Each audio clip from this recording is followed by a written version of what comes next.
Graças a Deus por estarmos aqui em mais uma quarta-feira de estudo bíblico.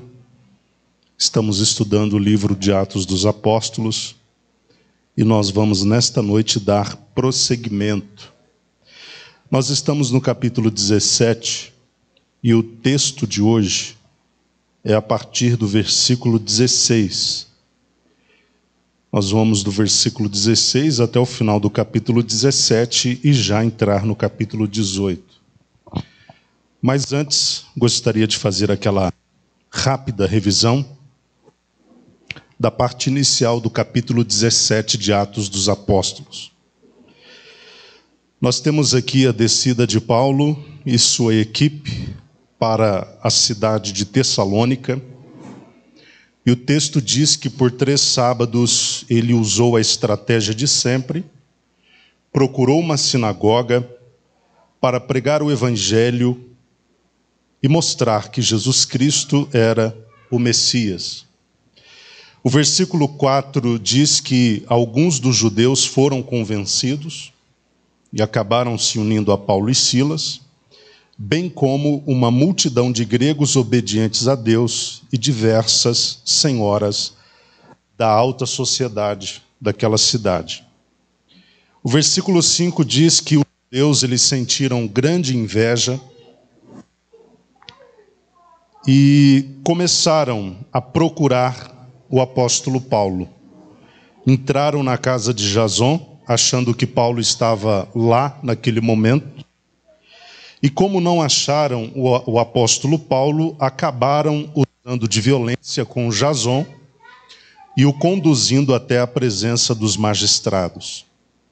Depois de pagar uma determinada fiança estipulada naquele dia, Jason foi liberto da prisão.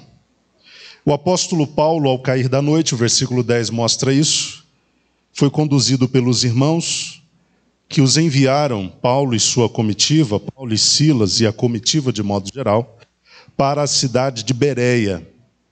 Quando Paulo chega em Bereia, ele encontra um povo que era mais nobre do que os tessalonicenses. O versículo 11 diz que eles receberam a palavra ou a mensagem do evangelho com vívido interesse.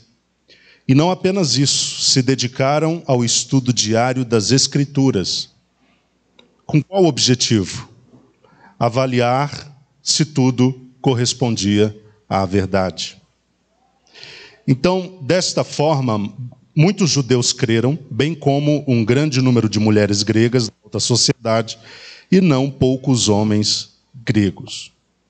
Versículo 13 diz que quando aqueles líderes judeus de Tessalônica tomaram conhecimento de que Paulo e sua equipe estavam também na cidade de Bereia, eles foram para lá e começaram a agitar a população contra eles. E os irmãos da igreja rapidamente se mobilizaram para enviar Paulo para o litoral, fazendo com que Silas e Timóteo permanecessem em Bereia.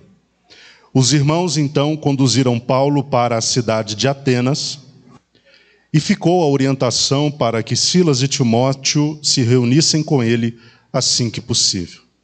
Então, basicamente, foi sobre isso que nós estudamos na quarta-feira passada. Vamos agora a partir do versículo 16 do capítulo 17, onde nós teremos a narrativa de Paulo na cidade grega de Atenas. Versículo 16, queridos. Enquanto Paulo esperava por seus companheiros em Atenas, quais companheiros? Silas e Timóteo, que estavam onde? Em Bereia.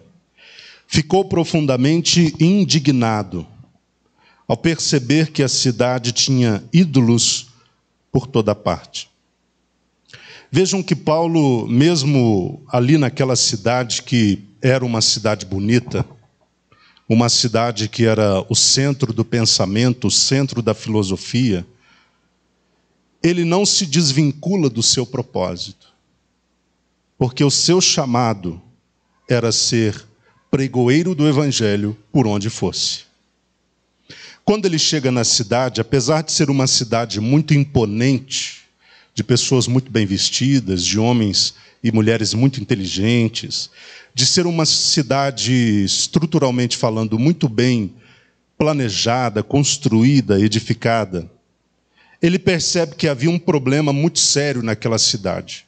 E ele não fala que seria, ele não diz que seria o problema econômico ou um problema social qualquer. Ele identifica que o problema era de natureza espiritual, porque aquela cidade era uma cidade onde havia ídolos por toda parte. Historiadores dizem que havia aproximadamente 30 mil ídolos no panteão de ídolos da Grécia. Então ele percebe que tratava-se de uma cidade altamente idólatra. E se ele estava num ambiente de idolatria, onde pessoas que não conheciam ao Deus único estavam adorando a um conjunto de deuses falsos, então ele se sentiu na missão de fazer alguma coisa pela cidade. Versículo 17.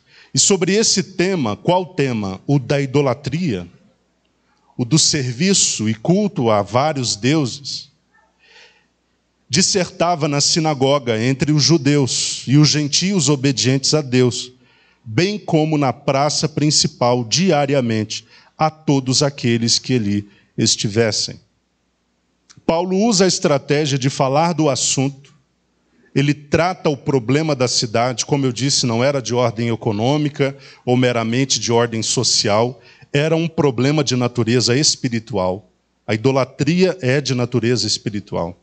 E ele trata do assunto estrategicamente nas sinagogas, falando a judeus e gregos, ou gentios, mas também trata do assunto na praça principal. Algumas versões colocam mercado. Mas era o mesmo lugar. Era um lugar de grande fluxo de pessoas. E o trabalho, o texto também pontua que era feito diariamente. Então era habitual este encontro. Paulo, habitualmente, tanto na sinagoga quanto na praça principal, dissertava a respeito do problema de natureza espiritual daquela cidade. Versículo 18 diz: então alguns filósofos, epicureus e estoicos, começaram a argumentar com ele. Alguns indagavam: o que deseja comunicar este tagarela? Outros comentavam: parece ser um anunciador de deuses estranhos. Pois Paulo lhes pregava as boas novas de Jesus e a ressurreição. Eu quero falar algumas coisas aqui, explicar algumas coisas aqui que nós temos no versículo 18. Versículo 18 nos é apresentado que Paulo é interpelado por duas correntes filosóficas que não eram as únicas, mas são as citadas aqui no texto. A corrente dos epicureus e dos estoicos.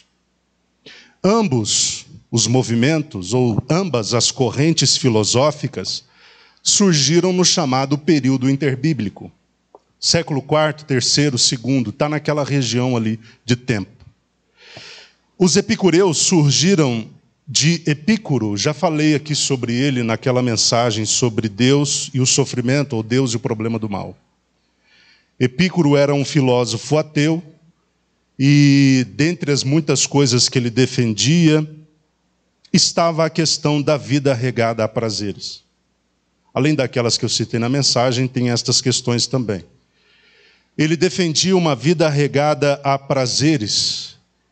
Deus pode ser que exista, pode ser que não seja apenas um. Independente de ser um ou alguns deuses que existam, isso na filosofia de Epícuro, ok? Dos epicureus. Eles não estão nem um pouco interessados com o homem. Tem um ensejo aí para a filosofia, ou melhor, para o pensamento deísta, que é o pensamento que defende que Deus existe, mas está completamente desassociado da sua criação. Então nós temos em Epícuro já o nascimento desse pensamento deísta. Pode ser que Deus exista, pode ser que sejam vários deuses, independente do número deles, eles não estão interessados nem um pouco com sua criação. Portanto, não estão interagidos com ela. Portanto, não se importam com ela. Considerando que Deus não interage e não se preocupa com a sua criação, então podemos viver a nossa vida do nosso jeito. Vamos viver nos prazeres, vamos viver à vontade, porque não teremos um Deus posteriormente nos cobrando o que quer que seja daquilo que decidimos fazer enquanto seres humanos vivos. Eles também não acreditavam na imortalidade da alma e não acreditavam também na ressurreição dos mortos. É por essa razão que quando Paulo chega na questão da ressurreição dos mortos, eles ficam de tal modo indignados que eles dizem: num outro momento daremos ouvidos a estas outras coisas que você tem a dizer. Porque para eles era inadmissível que houvesse ressurreição dos mortos. Era inadmissível que a alma fosse imortal.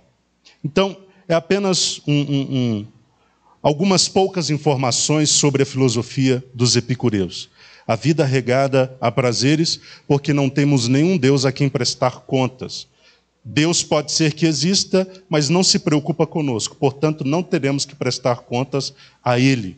Podemos decidir a melhor maneira de vivermos as nossas vidas. O segundo grupo é o dos estoicos. O estoicismo, chamado estoicismo,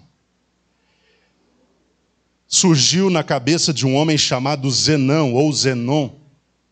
Talvez, dependendo da literatura que os irmãos usarem, vocês vão ver uma das duas formas, Zenão ou Zenon. Ele foi discípulo de um homem chamado Crates de Tebas, que foi discípulo de um outro homem chamado Diógenes. Talvez você já tenha ouvido falar sobre Diógenes. Diógenes, ele era um dos maiores arquétipos, modelos, representantes daquela filosofia chamada cinismo. Hoje se usa muito a palavra cínico, Palavra cínico, você é cínico, a pessoa é cínica. Mas num sentido desvirtuado do termo, porque a palavra cinismo, que é quinismo, significa como um cão. Porque quando Astenistes, que é o nome de quem criou essa filosofia, ele criou a filosofia, a ideia era se desvincular de tudo que era material. Uma ideia meio que franciscana, só que com muita antecedência, É se desvincular de tudo que era materialmente prazeroso.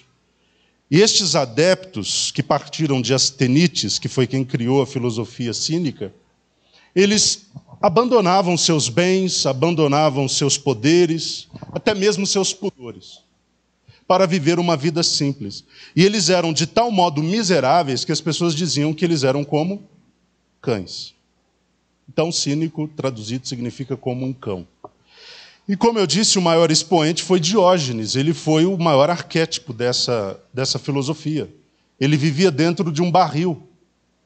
Os bens que ele tinha eram um pedaço de madeira, de cajado, uma espécie de cajado, bastão, de madeira, uma lamparina e uma tigela. E, curiosamente, eles dizem que quando ele viu um menino bebendo água com a mão, sem o uso da tigela, ele disse: também não vou precisar da tigela, porque se alguém pode beber água com a mão, eu também posso. Então ele queria ir se livrando de tudo que fosse aquilo considerado um bem, e abriu mão da tigela. Ficou só com a lamparina e com o bastão. Diz a história que certa vez ele estava caminhando pela cidade de Atenas com a lamparina na mão e perguntaram: o que você está fazendo com essa lamparina acesa ao meio-dia? Ele em resposta disse: estou procurando um homem honesto. Quer dizer que ele também tinha um espírito contestador, Filosoficamente ele agia também contestando aquele tempo onde as pessoas viviam tão atrás de suas maquiagens, daquilo que elas construíam para transparecer algo que não eram. Mais adiante, os irmãos pesquisem um pouco sobre a história desse Diógenes. É muito interessante, Muito interessante. Como eu disse, ele é o maior expoente do cinismo, vivia dentro de um barril, e ele teve alguns encontros interessantes, inclusive com Alexandre o Grande, que foi o fundador, ou melhor, aquele que difundiu a cultura helenista, a cultura grega. Diz que certa vez Alexandre o Grande, ouvindo falar de Diógenes, que apesar de ter aquele estilo de vida, alcançou grande popularidade, ele se aproximou de Diógenes, era dia, e ele se colocou na frente do sol e Diógenes ficou na sombra de Alexandre o Grande. E Alexandre o Grande disse: olha, me peça o que você quiser que eu posso te dar o dinheiro do mundo e as riquezas. Ele respondeu: eu só quero que você me dê a luz do sol que você está tampando. Eu não quero isso. Eu quero o sol. Né? Num outro momento, diz que Alexandre o Grande viu ele observando um conjunto de ossos de pessoas mortas. E Alexandre o Grande perguntou, mas o que você está procurando aí? Ele respondeu, estou procurando os ossos do seu pai. A dificuldade é que não dá para distinguir osso de livre e osso de escravo. Porque ele era um contestador do sistema de escravidão, defendido, inclusive, por Platão e tantos outros filósofos. Então, Diógenes foi aquele que mentoreou, né, o Crates de Tebas, que mentoreou Zenão e surgiu o estoicismo. O que o estoicismo defendia? Defendia o panteísmo. O que é panteísmo? Tudo é Deus. Já ouviram falar essa palavra, irmãos? Já falei sobre ela aqui? Não? Panteísmo significa tudo é Deus. Pan é tudo. Teísmo, Deus. Então eles defendiam que tudo é Deus, que a natureza é o somatório de quem Deus é. Tudo é Deus. Então Deus está expresso na natureza que ele fez. É como se cada partícula de Deus estivesse ali distribuída na criação natural. Eles diziam também que não havia imortalidade da alma e não havia também a ressurreição do corpo. Ok? E eles acreditavam e defendiam e pregavam o fatalismo. O que é o fatalismo?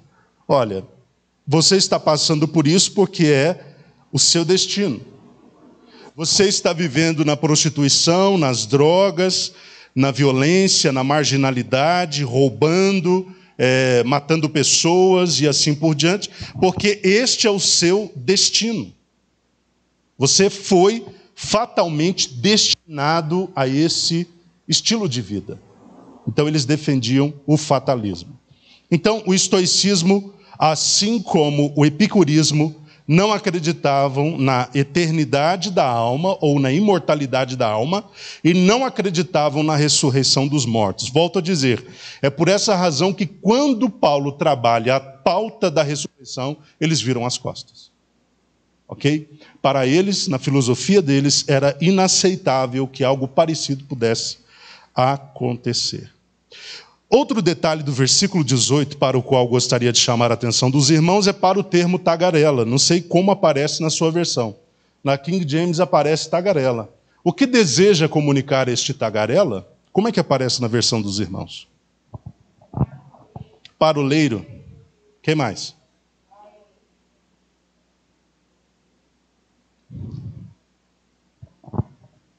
Tagarela ou paroleiro? Ignorante? A maioria aparece ou tagarela ou paroleiro. Traduzido do grego significa quebrador de sementes. Era uma expressão usada para se referir a pessoas que queriam falar com a avidez de um pássaro que fica bicando semente. Sabe, já viu como é que pássaro bica semente? Não é com avidez? Não é com velocidade, com um ímpeto, com uma certa ansiedade? Então, quando eles ouvem Paulo falando, eles chamam de tagarela. Não é? Quebrador de sementes. Alguém que está com avidez ali, tentando quebrar a semente, pegar a semente de forma rápida, incisiva, para se alimentar. Versículo 19. Já fiz as considerações do que eu queria no versículo 18. Até aqui tudo bem, queridos? Não se esqueçam, quando puder, investiguem melhor sobre essa questão do estoicismo, do epicurismo, mas a base do que significam eu trouxe para os irmãos. Tá? Versículo 19. Por essa razão o levaram a uma união no Areópago, onde lhe questionaram. Podes revelar-nos que nova doutrina é essa sobre a qual dissertas? Eu quero chamar a atenção para a palavra Areópago aqui, que foi o lugar para onde o conduziram para que dissertasse melhor sobre a sua nova doutrina. Areópago era um lugar situado no alto de uma colina, provavelmente a colina de Marte, lá em Atenas. E Areópago era, na verdade, um conselho, uma espécie de conselho formado por 30 conselheiros. Era o lugar para onde pessoas que traziam filosofias novas, ideias novas, religiões novas, tinham de se apresentar para serem ali avaliados, julgados e até interrogados. Então Paulo é convidado para ir até o Areópago, este lugar na colina de Marte, para se submeter a um interrogatório e a um momento de dissertação diante de 30 conselheiros. Versículo 20. Eles prosseguem dizendo, depois de falarem que Paulo deveria revelar esta nova doutrina, sobre a qual estava dissertando, eles prosseguem. Versículo 20. Pois estás nos apresentando pensamentos estranhos e desejamos compreender o significado de tais ideias. Versículo 21. Porquanto os cidadãos de Atenas, assim como todos os estrangeiros que ali viviam, não se preocupavam com outro assunto senão falar e procurar saber as últimas novidades. E o que Paulo estava trazendo como ensino era as últimas novidades. Porque ele estava contestando o quê? Ele estava, como eu disse no início deste estudo, contestando o grande problema da cidade. Qual era o grande problema da cidade de Atenas? O problema de natureza espiritual chamado idolatria. Eles querem entender, afinal de contas, o que há nessa dissertação, o que há nessa explanação de Paulo, que está alvoroçando a cidade, colocando o que ele está falando como sendo as últimas notícias. 22. Sendo assim, Paulo levantou-se no meio da reunião do Areópago e discursou: caros atenienses, percebo que sob todos os aspectos sois muitíssimo religiosos. Parece paradoxal. Como uma cidade que é o centro do pensamento pode, ao mesmo tempo, ser muitíssimo religiosa? Porque, teoricamente, na cabeça de muita gente, filosofia e religião são opostas, né? Elas vivem em lugares diferentes, em extremos diferentes. Então, como pode, numa cidade que é o centro do pensamento, haver tanta disposição das pessoas a favor da religião? Então, ele começa reconhecendo que é perceptível a religiosidade de todos eles. Versículo 23. Pois caminhando pela cidade, aqui ele vai descrever o que o levou a essa conclusão de que tamanha era a religiosidade deles. Observei cautelosamente seus objetos de adoração e encontrei até um altar com a seguinte inscrição: ao Deus desconhecido. Ora, pois é exatamente este a quem cultuais em vossa ignorância que eu passo a vos apresentar. Paulo atravessa a cidade e percebe os vários altares. Eu disse aqui que haviam em torno de 30 mil altares. Se havia 30 mil altares, haviam quantos deuses? No mínimo, 30 mil deuses. Não é de se assustar, porque no panteão indiano são quantos? Mais de 33 milhões. Dá para assustar com isso? Na Grécia não eram 33 milhões, eram 30 mil, o que já não é pouco. Então ele observa que havia um altar dedicado a cada deus. E havia um altar que chamava ainda mais atenção, porque na base do altar não estava escrito o nome de nenhum deus, mas estava escrita a declaração: ao Deus desconhecido. E aqui as pessoas, elas fazem várias suposições do que seria essa história por trás do Deus desconhecido. Há quem diga que Atenas atravessou uma fase muito adversa na história, e que foi necessária a intervenção de um Deus, e este Deus interviu solucionando o problema da cidade, e o que ele fez, a sua obra, não pode ser atribuída a nenhum Deus do panteão. Então, como sua obra era muito peculiar, eles construíram um altar em homenagem, dizendo: a este Deus desconhecido. Agora, há quem diga também que eles construíram este altar porque no seu coração eles eram tão panteístas, tão politeístas, que eles ficaram com medo de ter esquecido algum Deus para trás, algum Deus que eles não tenham homenageado. E com medo eles fizeram um altar para homenagear a esse Deus, qualquer que fosse ele, que não tivesse sido lembrado ou citado ou homenageado. Então escreveram ao Deus desconhecido. Quando Paulo vê essa placa naquele altar, ele encontra tudo o que precisava para usar aquilo como ponto de partida para a sua dissertação no Areópago. E é por essa razão que ao final do versículo 23 ele diz: é exatamente sobre este a quem cultuais, na vossa ignorância, que eu passo a vos apresentar. Olha o gancho que ele...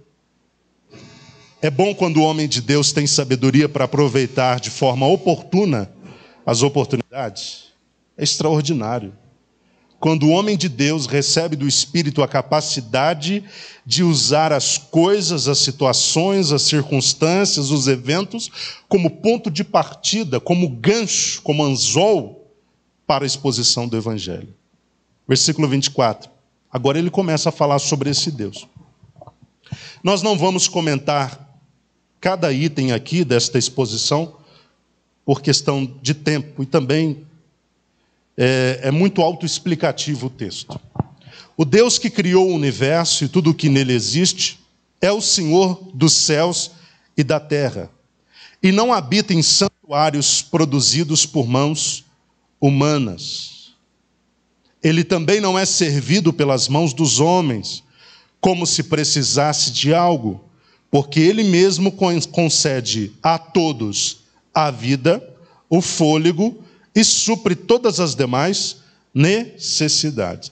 Duas coisas nós temos aqui, pelo menos, no versículo 24 e 25, dentro da exposição de Paulo. Primeiro, ele apresenta Deus como sendo o Criador de todas as coisas, mas não apenas isso. Apresenta ele como autossuficiente e sustentador. Três coisas ele mostra a respeito desse Deus.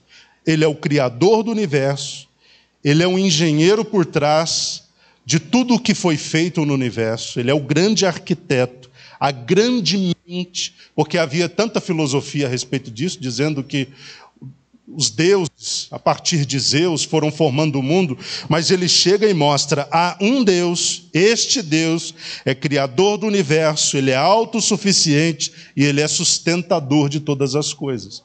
Ele existe e não depende dos homens.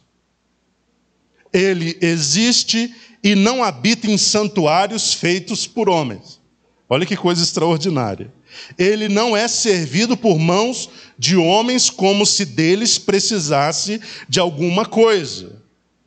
E ele existe acima dos homens, concedendo vida, fôlego e suprindo todas as demais necessidades. Ou dando a este homem que ele sustenta tudo o que ele precisa.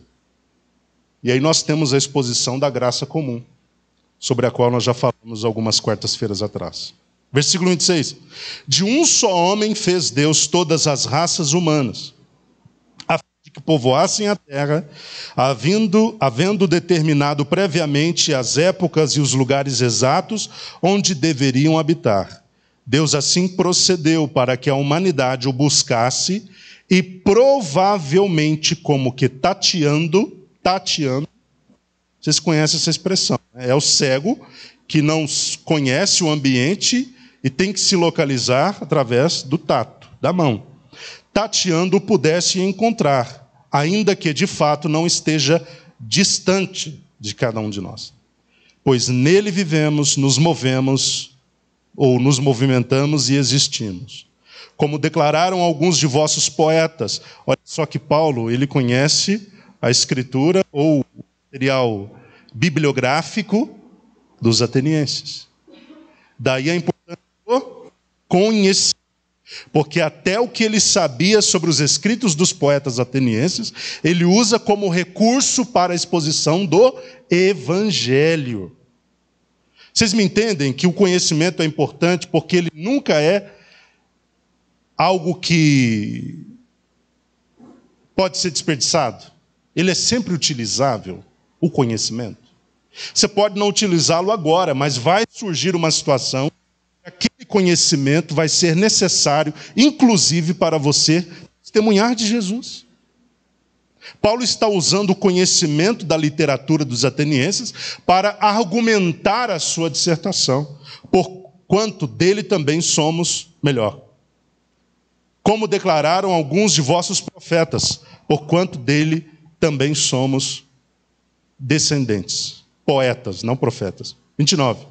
Portanto, considerando que somos geração de Deus, não devemos acreditar que a divindade possa ser semelhante a uma imagem de ouro, prata ou pedra esculpida pela arte e idealização humana. Ele já está desconstruindo todo esse trabalho deles em tentarem personificar suas divindades na forma de estátuas, o que acabou levando eles à idolatria. Isso não pode.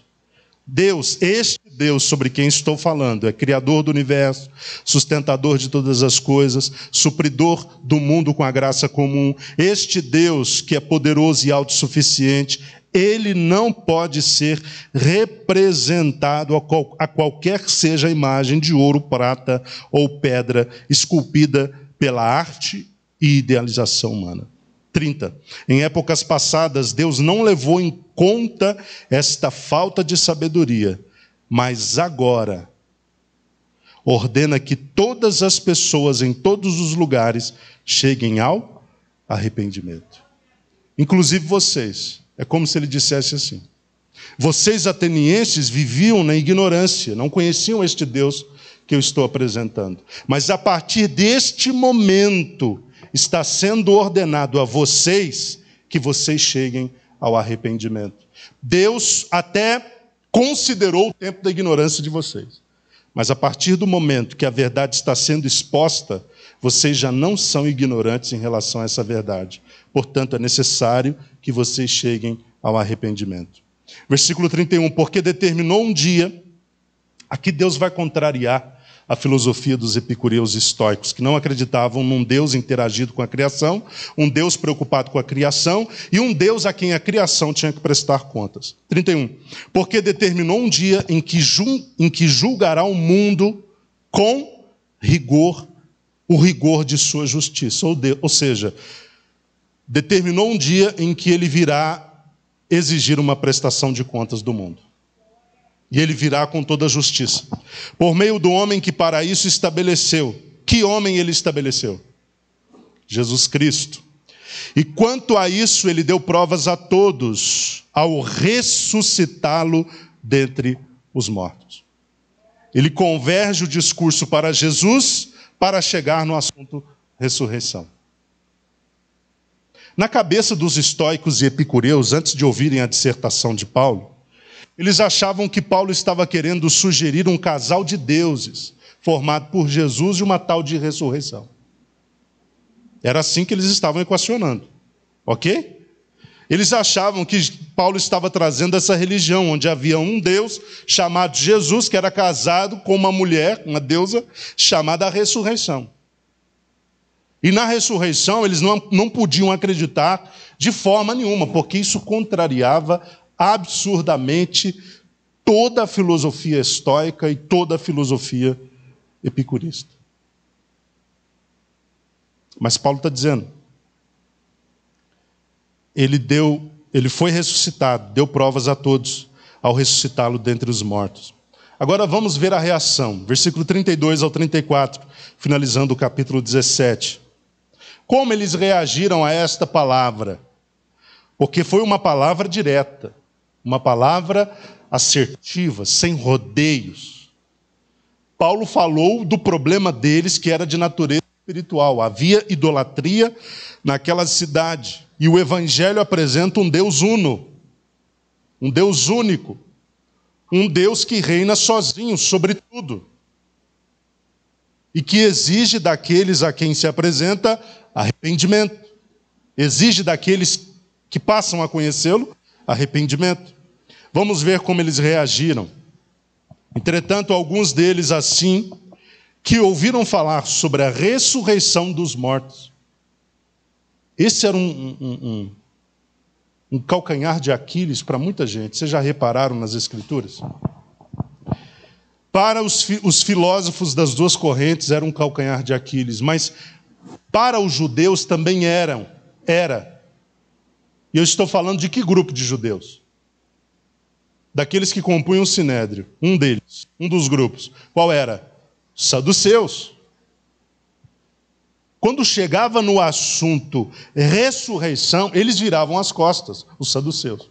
Agora, nos atenienses, os estoicos e epicureus também, quando chegou no assunto ressurreição, assim que ouviram falar sobre a ressurreição dos mortos, olha como reagiram. Até aqui tudo bem. Antes de tratar do assunto ressurreição, eles estavam, talvez até concordando com muitas coisas, achando interessante, com um semblante de receptividade, mas falou ressurreição, mudou o semblante. Começaram a dizer zombarias, como aparece na versão dos irmãos. Injúrias. Escarneceram. Zombaram, né? Então eles começaram a reagir de forma ruim, desrespeitosa. E outros ainda exclamavam: sobre esse assunto te daremos ouvidos numa outra oportunidade. É uma fala irônica, né? Ele está dizendo, olha, tá bom, num outro momento a gente ouve sobre isso. Quer dizer, nunca mais você vai ter a oportunidade de falar sobre esse assunto conosco. Eles não queriam ouvir. 33. Depois dessas palavras, Paulo se retirou do meio deles. Eu não sei com que sentimento Paulo se retirou. Se com sentimento de dever cumprido ou com um sentimento de esperava que fosse melhor. Sabe? Não sei com que sentimento. Mas eu creio que no seu coração ele tinha a sensação de dever cumprido. Mesmo que a resposta, vocês verão aqui no versículo 34, não tenha sido aquela resposta comum às mensagens de Paulo. Porque geralmente toda dissertação, pregação, ensino de Paulo reverberava em muitas conversões, mesmo que num ambiente de muita contestação e oposição. Mas ainda assim, havia muitos resultados, os frutos eram muitos. Mas aqui não. Paulo se retira do meio deles. Versículo 34. Aconteceu, porém, que alguns homens se juntaram a Paulo e creram. Alguns homens se juntaram a Paulo e creram. Entre eles estava Dionísio, membro do conselho do Areópago. Ele fazia parte do conselho, olha só. E uma mulher chamada Dâmaris, ou Damaris, dependendo da versão dos irmãos aí, do acento. Dâmaris. E com eles algumas outras pessoas. Então, alguns se juntaram a Paulo. Entendido o capítulo 17, queridos? Pode falar, Gerson. Antes que o Gerson fale, hoje nós estamos do versículo 16 em diante. Correto? Quando Paulo chega em Atenas e está à espera de dois daqueles que compunham sua equipe. Eu estou falando de Silas e Timóteo. Ele está aguardando. Só que Paulo, sendo um grande pregoeiro do Evangelho, ele não aguarda sentado, nem parado e nem indiferente. Ele está em movimento. Precisa cumprir o seu propósito. Se está em Atenas, lá também o seu propósito tem que fluir. Seu propósito é pregar o Evangelho. E andando pela cidade, identifica o problema de natureza espiritual e aproveita aquilo como ensejo para trazer a grande mensagem reveladora do Evangelho. Pode falar, Gerson. Pastor, eu achei interessante que antes Pedro teve que pregar para os judeus em algum momento, né? Estevão também, e eles, sabendo da importância para os judeus que tinha a tradição, eles vieram contando toda a história dos patriarcas e tal. Paulo também munido dessa sabedoria, quando ele vai falar com os gregos, que tem como importância essa lógica, né, a montagem do argumento, ele vem tratando dessa maneira, a multiforme graça de Deus aplicada ao Evangelho, né? Os dois apresentaram Jesus, mas falaram a língua daqueles com quem eles estavam falando. A linguagem, exatamente. Daí a importância do conhecimento, porque o conhecimento te dá abrangência. Eu já falei sobre isso aos irmãos. O conhecimento não dá chamado. O conhecimento não dá chamado. As pessoas diziam quando alguém ia estudar teologia, você vai se formar para ser pastor? Não existe isso, não se forma para ser pastor. O ministério pastoral, ou seja, ele qual for, é um chamado, é uma vocação. Quem chama? Deus. A uns Deus deu. Então Deus chama. Agora, o que o conhecimento teológico e outros tantos conhecimentos acrescentarão a nós? repertório. E dando a nós repertório, dará o que ao nosso ministério em consequência?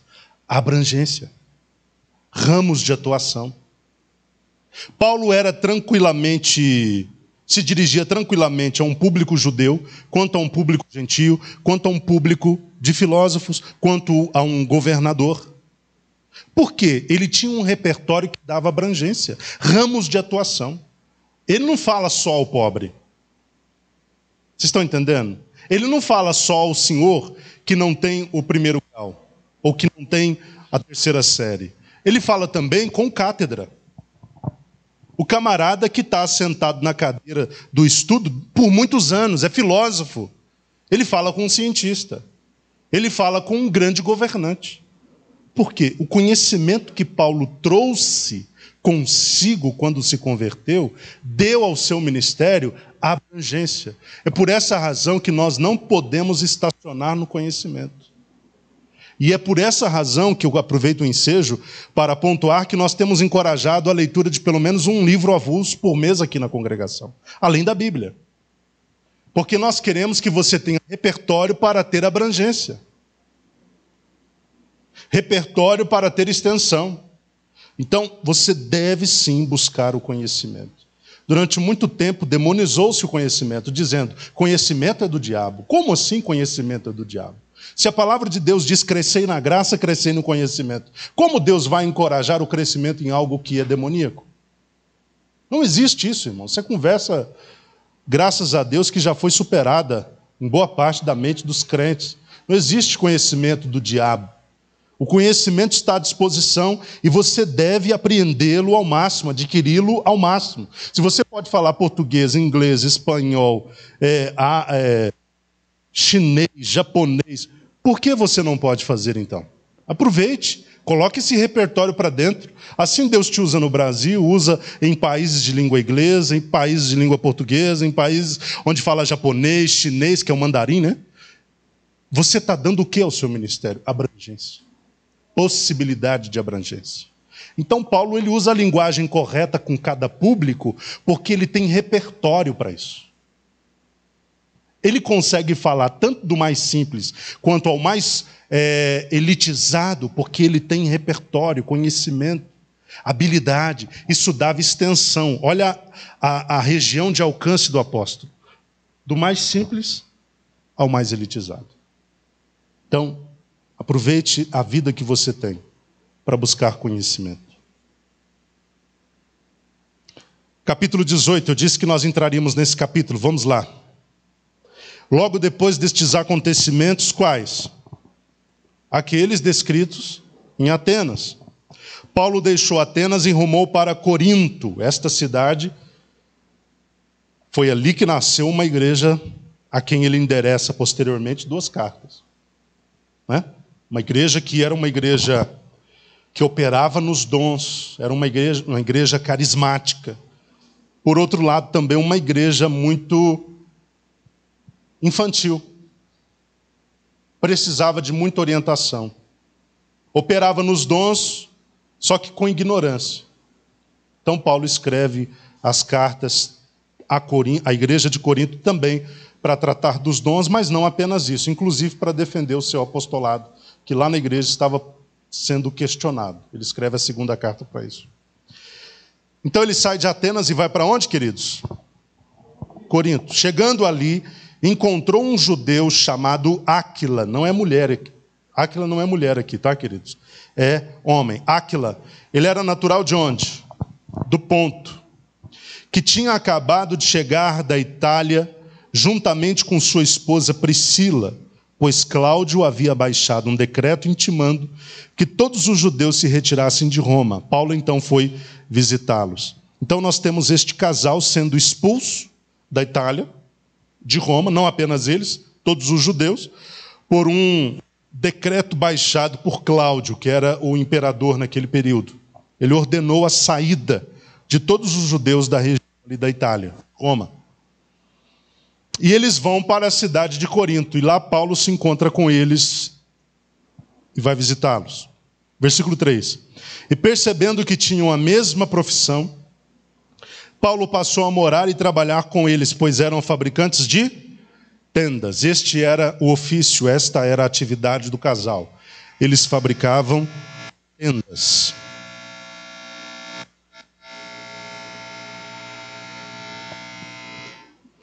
E Paulo decide trabalhar durante um período, não todo o período, mas durante um período em que estava na cidade de Corinto. Eu gostaria de trabalhar um pouco mais esse assunto hoje, mas não vou fazê-lo por questão de tempo. Depois os irmãos leem a carta de 1 Coríntios, capítulo 9. Porque em Corinto, Paulo trabalha. Não apenas lá, mas também lá, ele decide ter um trabalho secular para se sustentar na cidade. E talvez alguém se pergunte, mas não era justo que Paulo recebesse para trabalhar enquanto expositor do evangelho, missionário, evangelista, líder? Ele precisava realmente trabalhar? A resposta é, ele não precisava, mas ele optou por trabalhar. Em 1 Coríntios capítulo 9, ele traz uma dissertação sobre o obreiro assalariado. Ok? E ele procura mostrar que todo obreiro que trabalha na obra, ele merece usufruir dos frutos dessa obra. Eu estou falando de frutos financeiros também. Ok?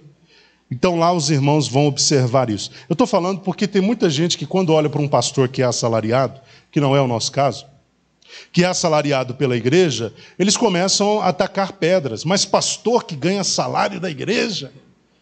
Que homem de Deus é esse? Que qualidade de homem de Deus é essa? Devia viver pela fé. Mas isso não é justo. O pensamento, o raciocínio é ilógico. Você recebe o seu salário a partir do que você trabalha, do que você faz. A obra de Deus também é um trabalho, não apenas um ministério, mas é também um trabalho. Paulo fala muito sobre isso em 1 Coríntios capítulo 9. Tá? Então, quando você ficar sabendo de um pastor que recebe salário da igreja, ao invés de criticar, diga que bom, porque é bíblico.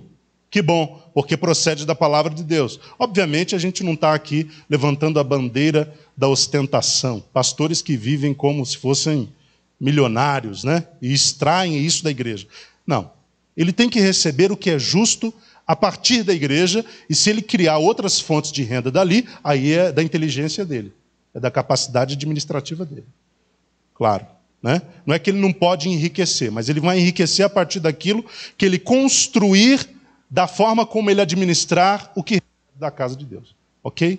Não é que toda a riqueza vem da casa de Deus. Isso aí já é extrapolação. Mas é justo que o pastor receba assim. Porque muitas das vezes o homem de Deus, ele deixa uma vida de possibilidades para cuidar da igreja. Meu pai foi um pastor que viveu da igreja durante muito tempo. Já contei essa história para os irmãos aqui, né? Não? Nem todos ouviram. Irmão, só Deus sabe a via crucis que foi, a via dolorosa que foi, viver por conta da igreja. Posso ser sincero com vocês? Já estou sendo, né? Só Deus sabe o mau pedaço que a gente passou enquanto filho de pastor que dependia de igreja. É por isso que até hoje eu falo muito com a Elaine, eu vou trabalhar minha vida toda e correr atrás, não. Agora atrás, depois na frente. Para nunca depender da igreja financeiramente. Nunca. Porque eu sei o que é viver dependendo de salário da igreja. Paga a luz, paga a água, paga não sei o quê, não sei o quê. O salário do pastor é se sobrar. Pastor, sobrou só isso aqui, desculpa aí. Não vai chegar lá, não. Aí o irmão entende a gente, né? O irmão é servo de Deus, foi chamado para isso, tem que aguentar. Sabe, é uma situação assim, humilhante, uma situação humilhante. Nós atravessamos durante o período que meu pai foi pastor, que dependia do salário da igreja. E o pouco que recebia, ainda recebia críticas de gente achando que pastor não tinha que receber salário, pastor não tirava férias. Por isso que pastor antigamente morria com 40 anos de idade. Não tirava férias. Está todo mundo indo para a praia nas férias, todo mundo indo para Campos do Jordão nas férias, todo mundo ia lá para... Fala um outro destino aí. Monte Verde nas férias, os brasileiros, né? E o pastor, coitado, tinha que dar a vida toda, na igreja. Se falasse que estava saindo de férias, nós estamos perdendo aí. O nosso pastor está perdendo a visão, está perdendo o foco. Aí morria com 40 anos de idade. Graças a Deus que a visão está mudando bastante. Mas é justo que o pastor que decide viver da igreja financeiramente, é justo que ele receba. E receba com justiça. Como eu disse, às vezes ele deixa uma vida lá fora. Ele é formado, tem curso superior, podia estar ganhando rios de dinheiro e decide cuidar da igreja. Não é justo que ele tenha um bom salário? Sim ou não? Ora, é o mínimo, não é, queridos? Mas um dia a gente trata essa questão com mais tempo. Lê lá 1 Coríntios capítulo 9. Essa questão precisa ser muito reavaliada hoje. Tá? Muito reavaliada hoje. Porque tem pastor sendo escalpelado no campo aí, na obra de Deus. Coitado, não tem, às vezes, um salário mínimo para cuidar da família. Fica vivendo quase que na mendicância, pedindo, pelo amor de Deus, a ajuda das pessoas. Os filhos não têm roupa direito, não têm comida direito, não têm alimentação direito. Eles estão, sabe, é como eu falei, a vela. Pastor é como vela. Enquanto queima, ele se desgasta. Ele se desgasta queimando. Né? Então, não é vida fácil. Nós temos que orar muito por aqueles que estão à frente da obra do Senhor. Não estou falando em causa própria, não. Estou falando para os irmãos orarem pelos demais pastores por aí, não esquecendo de nós. Porque é realmente uma tarefa difícil. Mas é um chamado e deve ser cumprido para a glória do nome do Senhor. Amém, queridos? Nós estamos no versículo 3, né? E percebendo que tinham a mesma profissão, foi por isso que eu entrei no assunto. Ele decide trabalhar. Ele tinha o mesmo ofício de Priscila e Áquila, e ele começou a fabricar a tenda e tirar os seus recursos dali. Versículo 4. Assim, todos os sábados, ele argumentava na sinagoga e convencia tanto a judeus quanto a gregos. Versículo 5. Depois que Silas e Timóteo chegaram da Macedônia, Paulo começou a consagrar todo o seu tempo ao ensino da palavra, explicando aos judeus que Jesus era o Messias. Aqui Paulo para de trabalhar. Chegou Timóteo e Silas, ele resolve se dedicar integralmente ao seu ministério. Está claro isso no texto, queridos? Queridos. Por isso que eu disse que ele trabalha um período ali, quando chega em Corinto, mas não durante todo o tempo que esteve lá. Versículo 6. Contudo, como estes se opuseram e proferiram insultos graves, Paulo faz o quê? Sacudiu a roupa e os sentenciou. Caia sobre as vossas próprias cabeças toda a responsabilidade de vossas faltas. Eu estou inocente quanto ao meu dever e de agora em diante vou dedicar-me aos gentios. Fiz a minha parte. Fiz o que eu tinha que fazer em relação a vocês. E como vocês recusam a corresponder em fé a esta palavra, então já não sou culpado em relação a nada que vier a acontecer a vocês. Versículo 7. Então, saindo da sinagoga, Paulo dirigiu-se à casa de Tício, justo, homem que obedecia a Deus e que morava onde? Fecha a porta da sinagoga, abre a porta do lado, que é a porta da casa de Tício justo. Isso aí foi terrível para os opositores de Paulo. Imagina, querem expulsá-lo dali, de repente ele sai dali e entra para a casa do lado. Versículo 8. Crispo, administrador da sinagoga, creu no Senhor, era como se fosse um dirigente da sinagoga. Tá? Crispo era como se fosse o dirigente. Ele e toda a sua casa, e da multidão dos coríntios que ouviam, muitos criam e eram batizados. Quer dizer, Paulo estava sendo muito bem sucedido ali. 9. Uma certa noite o Senhor falou com Paulo por meio de uma visão, dizendo: não tenhas medo, continua pregando e não te cales, pois eu estou contigo, e nenhuma pessoa ousará fazer-te mal ou ferir-te, porquanto tenho muita gente nesta cidade.